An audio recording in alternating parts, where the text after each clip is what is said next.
All right, folks, we're back at it. So here's our video for today. What we're going to do is we're going to jump on one-step equations and want to just make sure we're thinking about this.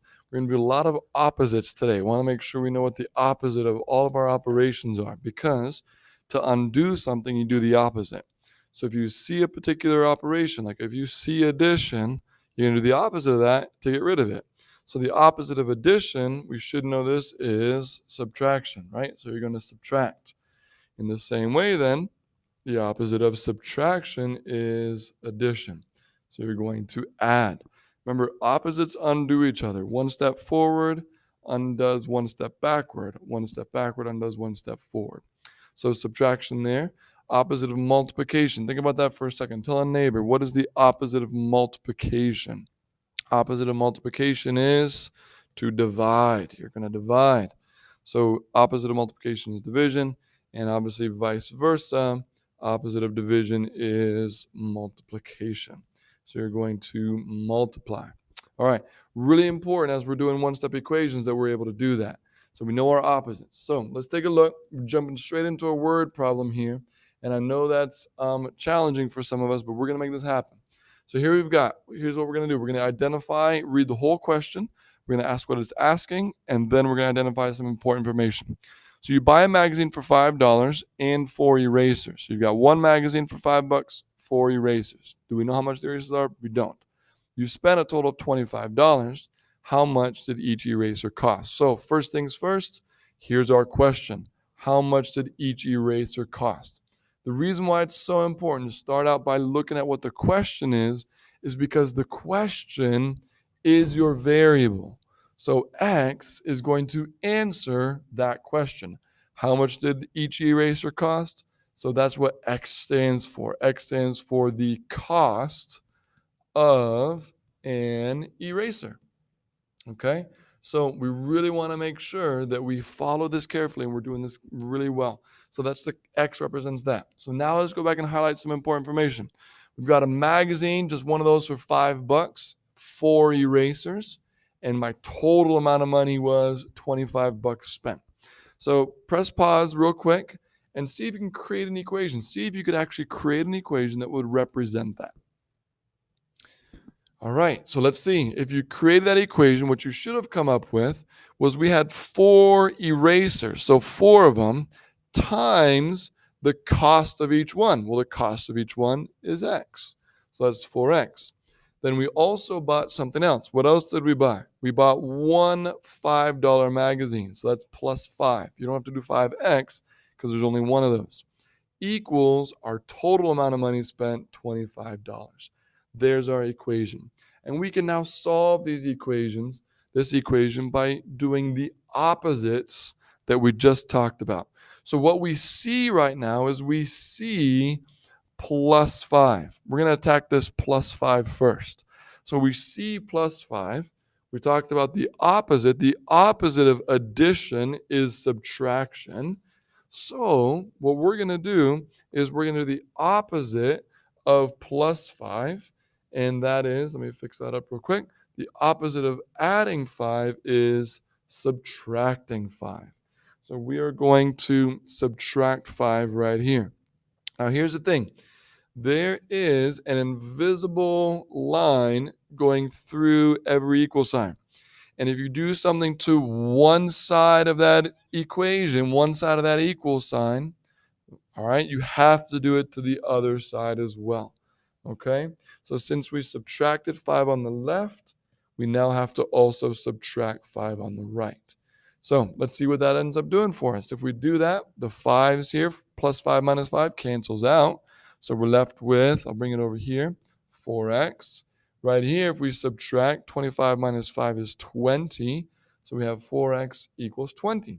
And we're not quite done because x isn't completely alone. We now see this right here. This is an invisible multiplication sign. So we have a multiplication right here. What was the opposite of multiplication? Opposite of multiplication is to divide. So we are going to divide both sides. Got to do it to both sides again. Divide both sides by 4. So if we divide by 4, Those cancel out. 4 divided by 4 is 1. So technically there is a 1 there. So 1x equals 5. 20 divided by 4 is 5. So let's answer this question. We've got 1x. So one eraser that costs, right? So one eraser costs $5. That's a pretty expensive eraser. But really important that we have a good sense of that and a good feel for how to solve that equation. Okay? So that's how we're solving equations. We create the equation first by reading the word problem, and then we solve. Okay? So think about that. If we kind of recap, what steps did we take? We created the equation. We then said, well, what operations did we do first? So what we did first, I want to draw your attention to that, is this guy right here. We undid the addition before we undid the multiplication. So you've got to get rid of addition and subtraction before you get rid of multiplication and division. Very important that you do it in that order. Okay? So read that over again and make sure you're good to go. But we're going to try some practice problems. So take a second, press pause, and then try each of these with your neighbor, and then come back to me and let's try them again together. So this first one, we see we've got to move this 4 over here. The only way to make that happen is the opposite of a positive 4 is a negative 4. So we're going to subtract 4 there, subtract 4 there. The 4's cancel out. We're left with 10 minus 4 equals 6. So there we go. There's our equation. There's our answer. X equals 6. We're done. Let's try out example 2. Example 2, we see multiplication here. Opposite of multiplication is to divide. So we are going to divide by that same number. Divide by 10, divide by 10. 10's cancel out. We're left with x equals 2.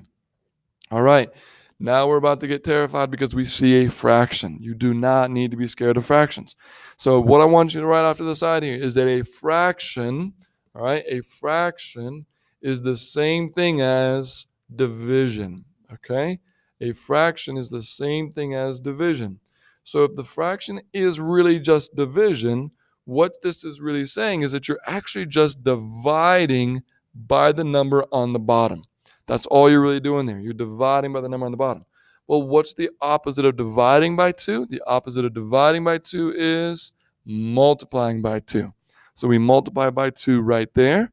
But if we do it to the left, we've also got to do it to the right. So we multiply by 2 right there as well.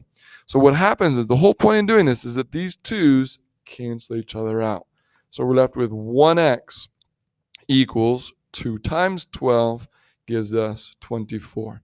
No need to divide by 1. That doesn't change anything. So there's our answer. 1x equals 24. So hopefully those practice problems are starting to make sense. And you can pause and rewind and watch them again and go from there. Okay? All right. Let's try some two-step equations. Now we're going to have 2 steps. So I'll do this first one with you, and then you'll come back and try some more. So the opposite of subtraction here is addition. So we're going to add 4. So if I add 4, got to do it to both sides. That enables us to cancel out the 4's. So that's gone. We have a 5x left behind equals 16 plus 4. That gives us 20. So we're not completely done because we still have a 5 in front of that x. So we ask ourselves again, 5x means 5 times x. Opposite of times is division.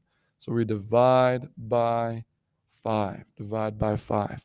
Those cancel out. We're left with x equals 4. So there you are.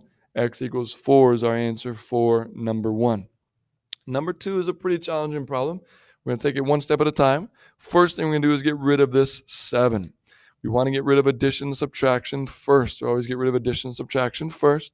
So the way we're going to do that is with the opposite of the plus 7, which is minus 7. So minus 7 both sides. So the 7's cancel out. We have 2/3 x equals 11 minus 7 gives us 4. Okay? So now that we're there, I'm going to have to pick this up. So keep watching in the second video to see how I finish. Good job.